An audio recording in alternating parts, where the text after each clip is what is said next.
આ મનને સુધારવું હોય તો સત્સંગ સિવાય સુધરેવું નથી. અને એટલે મહાપુરુષો કે તમે કઈ સંતોનો સાધુનો સંગ કરજો, બીજા કોઈનો સંગ ન કરતા. નકર ઘણા પેલા મોટા માટલાનો સંગ કરીને બેઠેલા, કોઈ ગોજાના સંગ કરીને બેઠેલા હોય, કોઈ તમાકુ માવાના સંગ કરીને બેઠા હોય. એ સંગ તમને વિનાશ કરી નાખે જાય, તમારું શરીર બગાડી નાખે, અને બગડે નહીં તારો તમારો પરિવાર હેરાન થાય. પરિવારને પ્રાર્થના કરવી પડે, એ ભૈયા પોત પુણ્યનું મોન્યું પણ હોય છોડો, આવી પુણ્યમાં ન બનાવતા.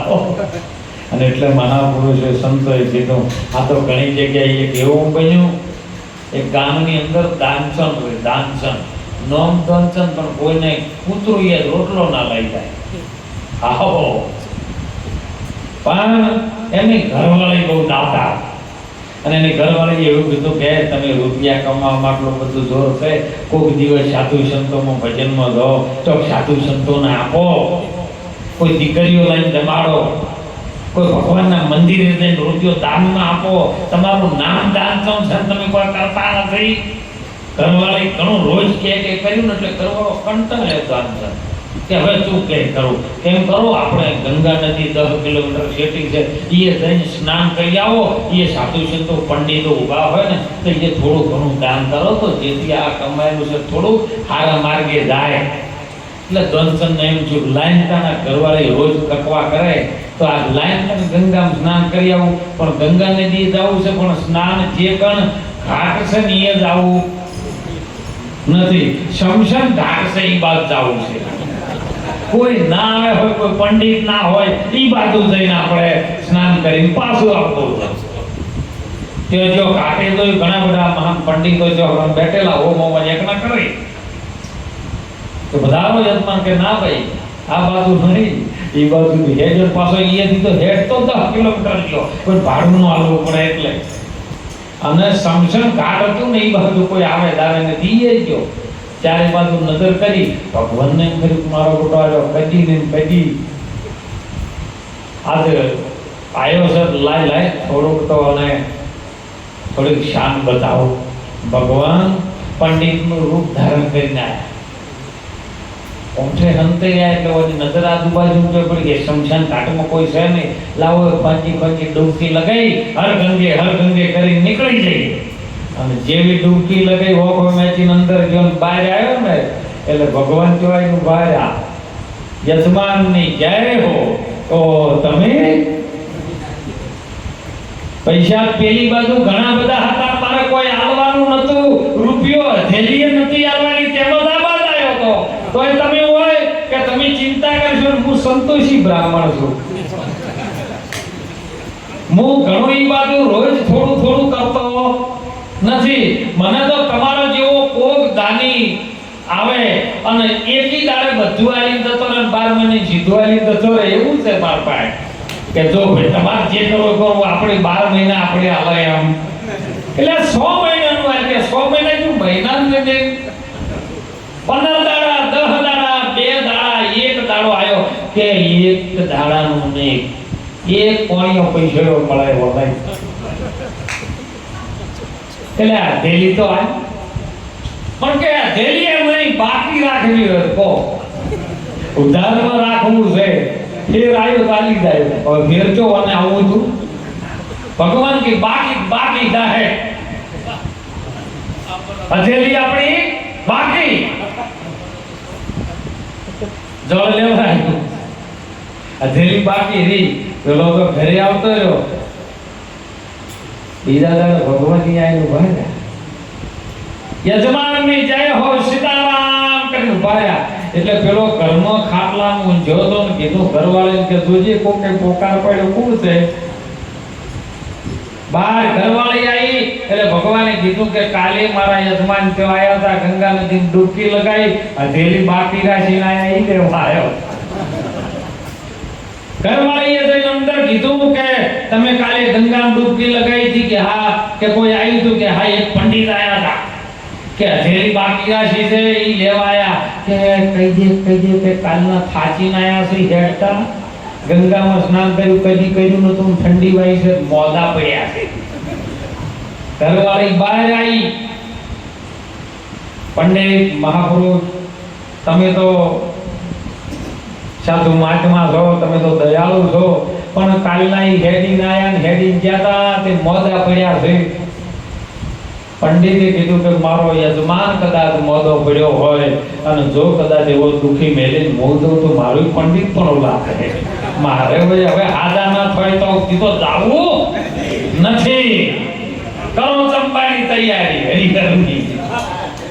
ઘરવાળીએ કળાની અંદર જઈને કીધું કે ઈ તો એમ કે છે કે હવે આદા ના થાય અને જોથી મોઢું ન બતાવી ત્યોથી જાવું નથી. મારી ફરજ છે, મારો સેવક બીમાર પડ્યો હોય હું જઉં. પેલો કે પસંદ હવે આયો નાનો હતો ને એટલે યોગ કળા કરતો બાપુ, અને પ્રાણને અધર ચડાઈ દેનો મળતા જેવું મળતું થઈ જાય આવી ક્રિયાઓની પાય. એટલે એની ઘરવાળીને પેલે કીધું દનચંદે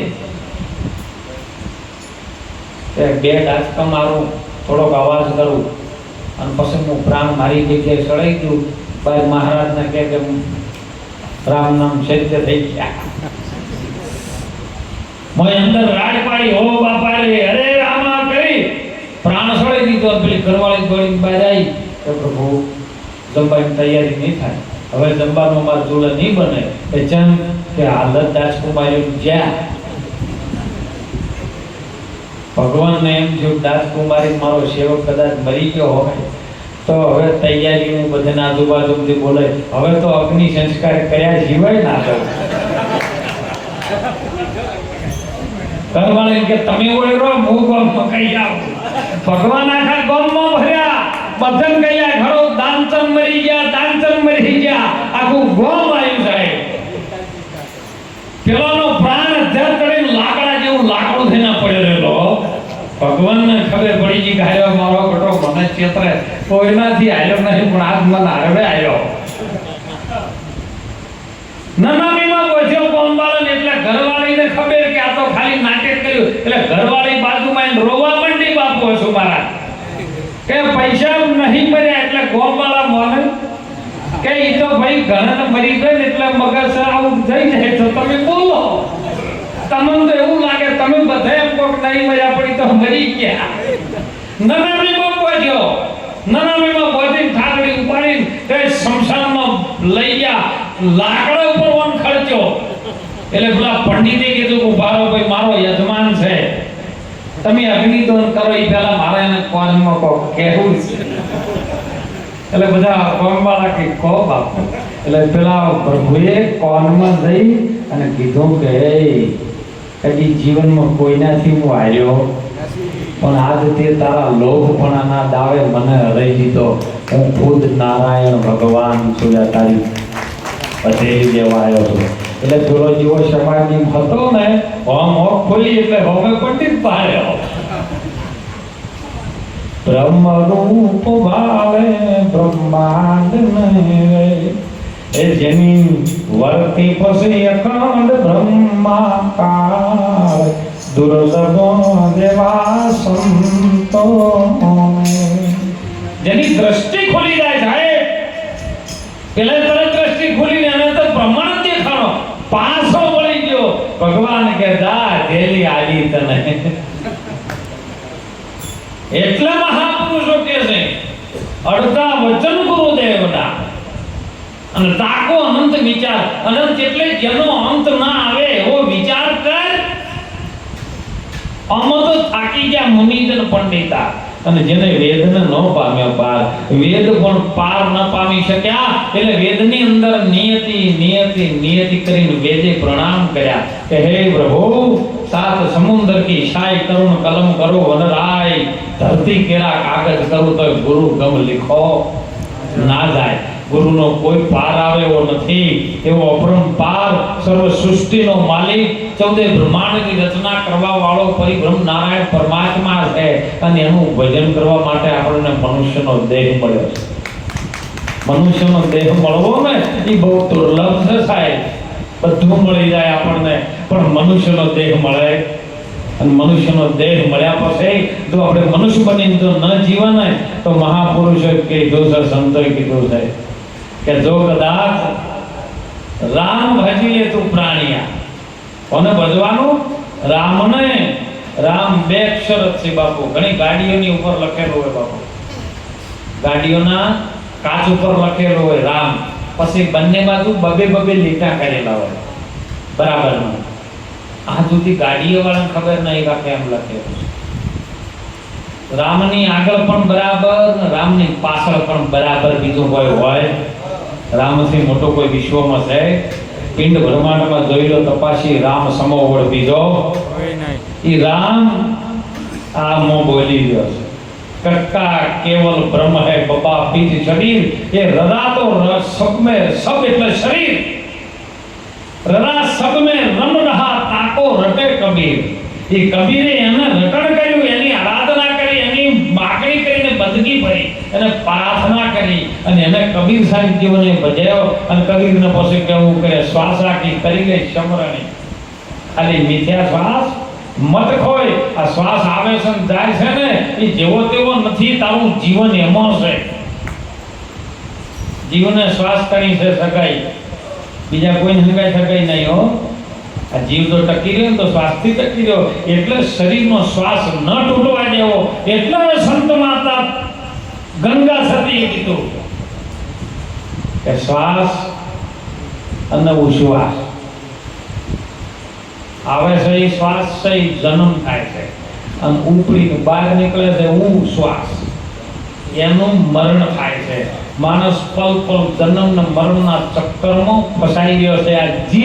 આ જીવની ગતિ છે ગુરુજીની પાસે, બીજો કોઈ પાર પામી શકે એવો. આ જીવનો ઉદ્ધાર કરવો હોય, જીવને શિવ તરફની યાત્રા કરાવી હોય તો મહાપુરુષો કહે કે સદગુરુના વચનની બહુ કિંમત છે.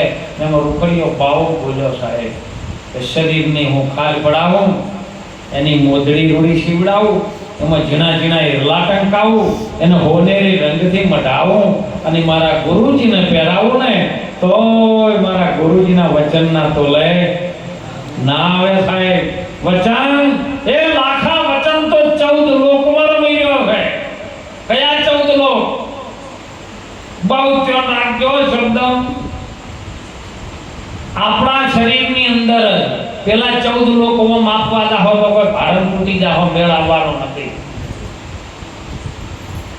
પણ તમારા શરીરની અંદર આખા શરીરનું સંચાલન કરેલો એક કે બે,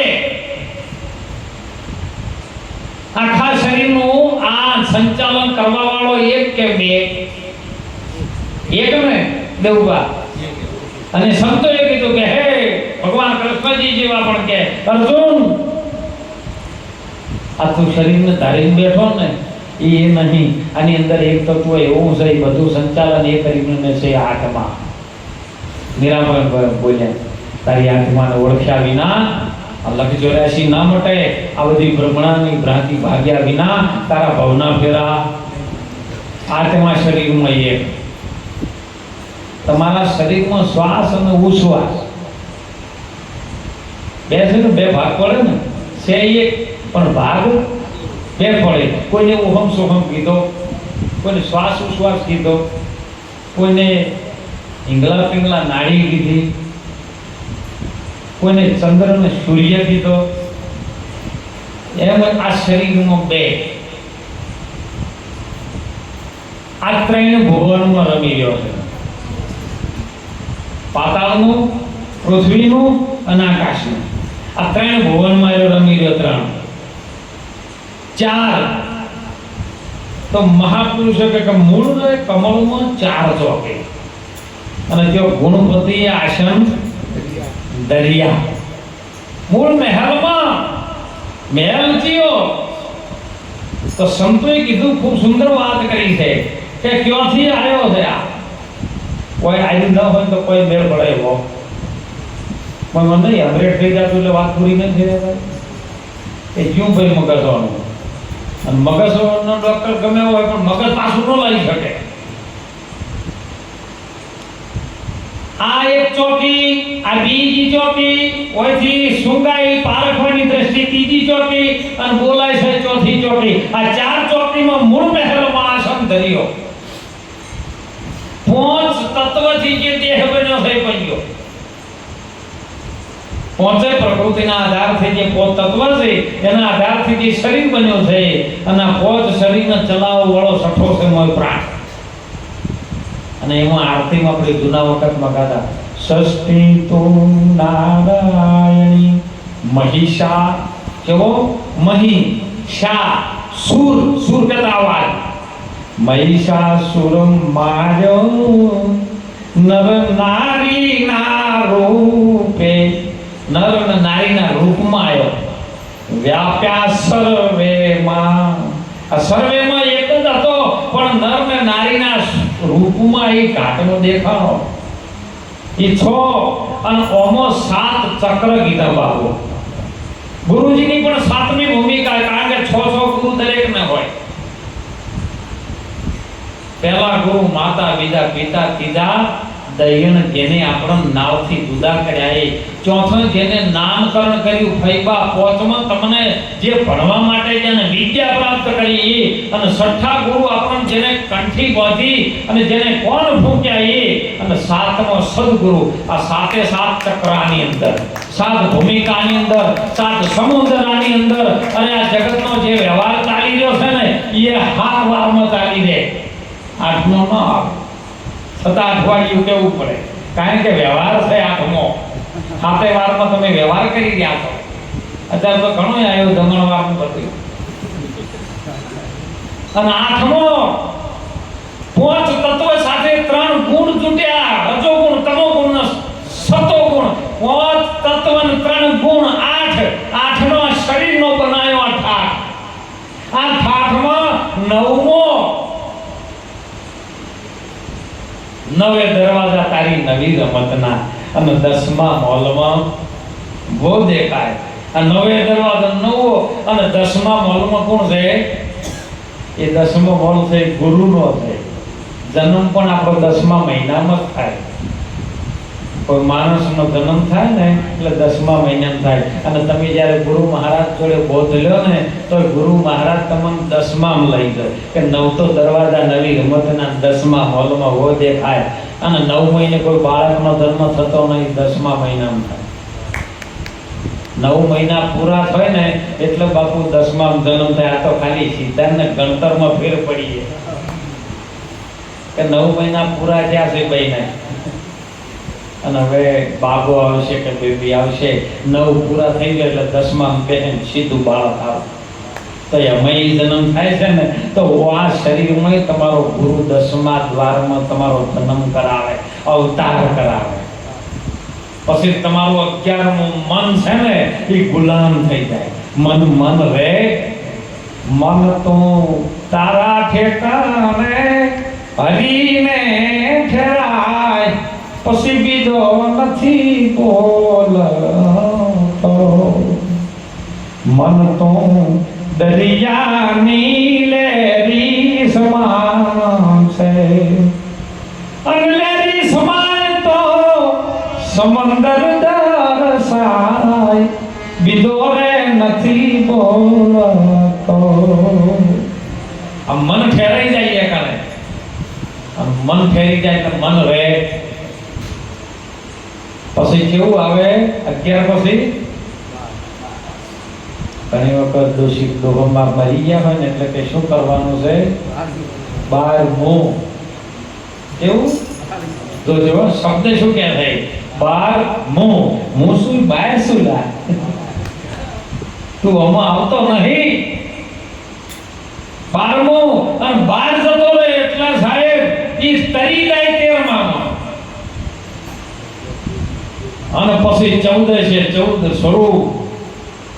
પછી તો વાઘ જેવું સ્વરૂપ એનું થઈ જાય, સિંહ જેવું એનું સ્વરૂપ થઈ જાય. અને સિંહ જેવું સ્વરૂપ થઈ જાય એટલે 15માં પૂરેપૂરું થઈ જાય. એ પૂર્ણિમા એમાં આવે છે, પણ આ 14 સ્વરૂપમાં સિંહ જેવું સ્વરૂપ બનાવી અને ગુરુ મહારાજ આ 14 લોક રચ્યા છે. એ 5 કર્મ ઇન્દ્રિય, 5 જ્ઞાન ઇન્દ્રિય, 4 અંતઃકરણ ઇન્દ્રિય, આ ઇન્દ્રિયોનો લોક છે. અને એમાં ગૌકુળમાં ભગવાને, ગૌકુળ એટલે ગૌ એટલે ઇન્દ્રિય, અને ઇન્દ્રિયોના કુળમાં ભગવાન કૃષ્ણજીએ લીલા કરી અને સાહેબ મથુરામ જતા રહ્યા. જોયા ગોકુળ એટલે આટલે ઇન્દ્રિયોનો લોક આટલે, અને મથુરા એટલે ઢેર મસ્તકમાં પહોંચી ગયા. એ કને માર્યો? સગા મામાને માર્યો. માં બે પ્રકારની માં. એક માં તમારા શરીરની કાયાને માં કહેવાય, અને એક માં છે ને મોહની માં. આ બે માને ભગવાન કૃષ્ણજીએ મારી નાખી સાહેબ. એ કોઈ હગા મોમાન ફોન નહોતો કર્યો. જેમ ભગવાન જેની દ્રષ્ટાંત કથામાં જેમ હોય એમ કર્યા કરે, પણ સિદ્ધાંત આવો કે જે માયા છે બળી મોહની વજરના જેના ગાળા કહો કે ઓમાં જેટલાય હલવાના જેટલા